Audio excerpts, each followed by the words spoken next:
Hi, I'm Kimberly Hamilton, and I played Kate in Dekya Raja. Megan Zhang, and I played Julie in Dekya Raja.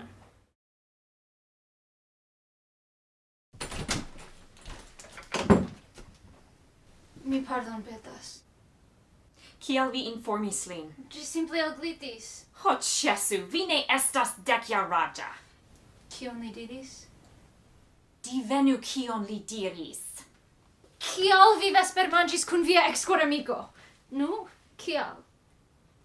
Julie, tio ne koncernas vin. Diru al mi denove kiel ĝi simple elglitis. Vi kaj via granda buŝo metis min en teruran situacion kaj temis pri bagatelaĵo. Mi bedaŭras, vere. Vi scias tion, ĉu ne? Ne, vi ne estas mia amiko. Kate! Bonvolu, Kate!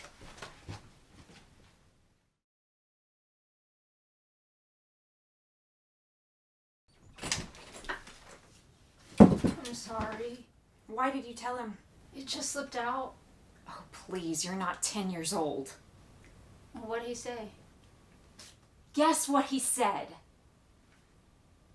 Well, why were you having dinner with your ex-boyfriend? Well, why were you? Julie, that is none of your business. Tell me again how it just slipped out. You and your big mouth have put me in a terrible situation, and it's over nothing. I'm sorry. Really. You know that, right? No, you're not. You're not my friend. Kate. Please, Kate! What was it like making a short film in 2 languages? I had a lot of fun. It's interesting when I'm trying to get into character. It's so much easier, obviously, in your own native language, because what I found to be the most challenging thing, I rehearsed the lines. I thought I had the lines. I was like, I got this. And then when we went to that one rehearsal and I started really connecting the emotionality to it, then suddenly I forget the lines, which doesn't happen when I'm prepping for an English role. So because it's not like, my native language, that was harder. So I had to just rehearse a lot more. Memorizing in English is a lot easier than memorizing in Esperanto. But it was a really fun challenge, and Alex made it fun. And At first I didn't realize we were going to do both languages. I thought it was just going to be in Esperanto. Oh. And so I was like, I don't have to worry about what the English lines are. And then I realized, we're doing it 2 times in both languages. And so that was really interesting getting to do it twice. Yeah, for sure. And I was telling you guys, it was kind of interesting because for some reason when I was performing in Esperanto, I felt more deeply emotionally connected for some reason. And I don't know if it was just because the English words don't resonate with me that deeply or what it was. But I felt like it was easier for me to feel more emotionally connected when I performed in Esperanto.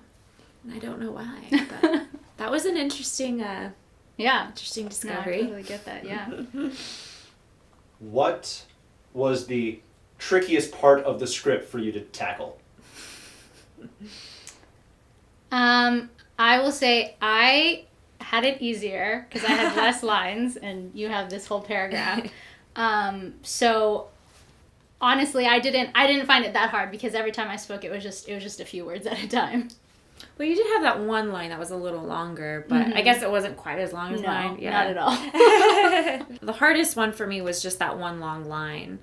And but it helped to hear Alex saying it, because I know when you're learning a language, it's not just pronouncing the words, it's about accentuating certain words in a sentence. It's the inflection, the rhythm. So just hearing Alex do that with the inflection and the rhythm he wanted, it was helpful to me because I'm such an auditory learner. That line was probably the most challenging, but it was the most fun. Once I got it, I was like, it was the most fun. So, What was our process for learning the lines? So we got the script. It was in both languages, and then the video that you sent, I think, really helped the both of us. And then later, when you gave us a word-for-word translation, I really liked that. So we knew exactly what we were saying when we were saying it, rather than like, this whole paragraph means basically this paragraph in English. So I thought that was really helpful.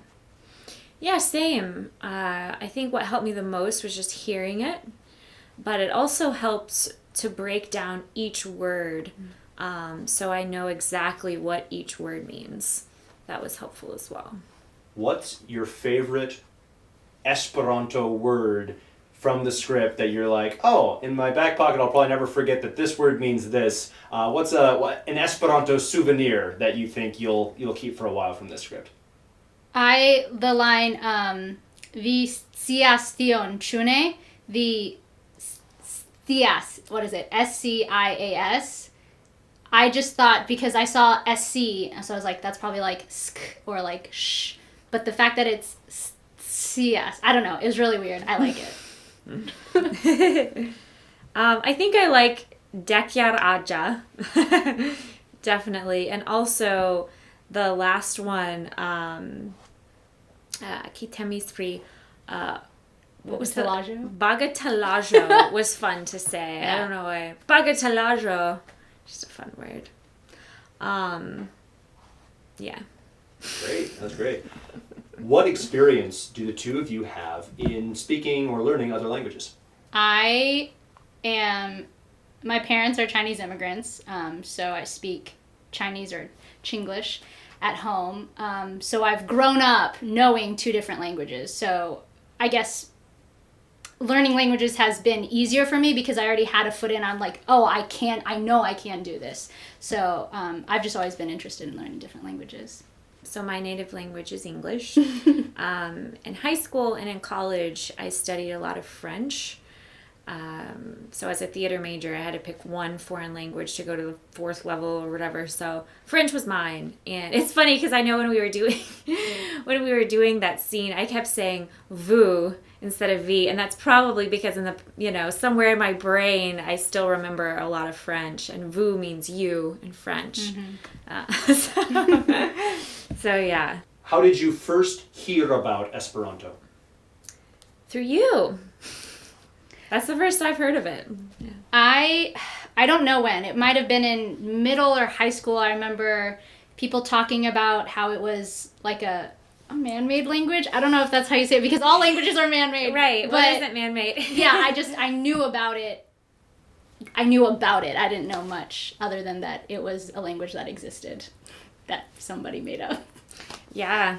I had no idea anything about it until you told me. How many Esperanto videos have you seen in your lifetime? Just yours. Yeah, I've seen yours for this, and then previously I hadn't seen any teaching Esperanto videos, but I'd watched several videos of people talking about Esperanto, and there was this guy who was a polyglot, and they were saying it was so cool because he sat down with a girl who knew Esperanto and he didn't, and he learned it in about 45 minutes. So that was interesting. Do you remember the name of that channel? I don't. I don't know if I've even seen that video. That sounds really interesting. Cool. And how long have the two of you been acting? What got you into acting? So talk about your experience with acting. I started off studying music in school, and then in university I did vocal performance, so I sang opera, and through that I think I realized that I liked the acting side of it more than the vocal technical side. So after I graduated, I was like, you know what, I'm a veer, and now I'm acting. I started studying acting when I was pretty young. I think I took my first class when I was like 9 or 10, and I went to like acting camps throughout my childhood. In high school I studied acting, and then I majored in college in theater and performance studies, and then post-college I pursued acting for a little while, then took a break, got some corporate jobs where my creative instinct was stifled, and I wasn't very happy. And so I quit the corporate job, started getting more into acting, and I started to really develop this love for storytelling. And I love how a story can touch someone's life in a positive way. So that's why I'm passionate about it. But yeah, I've trained with a bunch of different local Atlanta teachers, and I keep training, keep taking classes. I think it's always important to keep training as an actor and working your craft, because it's a never-ending exploration. There's always more to learn. So yeah, I just love storytelling, and I love the influence films can have on people's lives. What convinced you to do this project? What were the reasons that made you go, all right, yeah, it's a weird thing, but sure, I'll try a bilingual Esperanto film out. It's something I've never done before, and it sounded really interesting, so I said yes. There weren't any cons to it. Yeah, I didn't really see any cons myself. I always like challenging myself in different ways, and I love learning new languages. And I've worked with Alex before on a few little things, and Alex is always fun to work with, so I figured, yeah, this will be a great experience overall. What kind of roles do you normally get right now in your acting career? So I'm very new. I don't really have much of an acting career, so I don't know. Probably just like a nerdy Asian chick. I don't know. No, I can see you playing a lot other roles than just that. Just from the little bit of working with you, I could see a variety of roles for you. So lately, since COVID hit, I've been doing a lot of comedy. I've been doing live comedy shows, and I love comedy. I feel like laughter can be so healing for people. Laughter literally boosts your immunity and releases endorphins, relieves stress. So I love comedy. I think that's one of my favorite. So lately I've been doing a lot of comedy, playing a variety of different characters with that, but that's live. As far as like film, I've been cast as like the ingenue, the leading lady. But lately, in the past few years, I've been sharpening my skills and accessing those darker emotions. So I've been cast as more of like, this role. I wasn't necessarily the nice girl. If you were to do another Esperanto short film, how would you approach it differently than you did with this one? I don't think I'm ever going to do another Esperanto film. This I'm is just kidding. terrible. I'm just kidding. Differently. I probably just be prepared to spend more time practicing the lines, because I realize like it takes twice as much time practicing lines in a language you don't know to get them down. So I would just probably mentally prepare for just practicing them more. What else? I don't know. I mean, next time I'll be prepared to do it in both languages and not just one. But I think the preparation process was, I don't know, I think it was really good. It was easy, straightforward because of all the material Alex gave us, so Yeah. I think it was pretty good. Have you ever done lines in another language for an acting project before now? Not specifically acting, but because I was in opera, we did operas in different languages, so I guess just adding singing to it.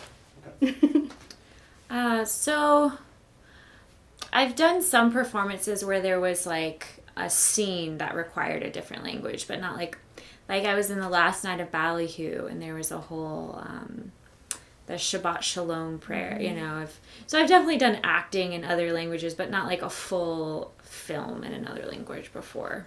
What is something that you're passionate about that if someone's tuning in to see this short story, boy, you'd sure love for them to also check this out or Google this topic, save the whales, or plant more apple trees? What are some things that you would love the audience to check out or look into if you were able to influence that? Well, if you're interested in learning new languages, I teach yoga, so I know a lot of Sanskrit.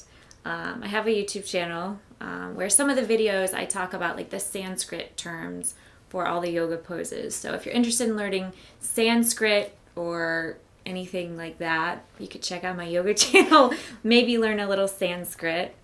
But I also think that practicing yoga helps prep your body and your mind towards learning a different language. So yoga is good for any type of, like if you need to focus and learn something, yoga is great for that. So, if you're learning Esperanto and you just want to put yourself in a very focused, centered state, maybe try one of my videos. I really like painting, and recently I've been watching a lot of videos on setting up your studio space and how to not make it so toxic because paint can kill you. So I don't know, maybe check out some of those. Yeah. Thank you for watching, and have a wonderful day. You guys are so much better. The guys took like 8 tries before they got it in sync. You guys are amazing. This is It's because we're already in sync from all the acting we did. cool. Thank you guys. All right, it's a cut. Good stuff.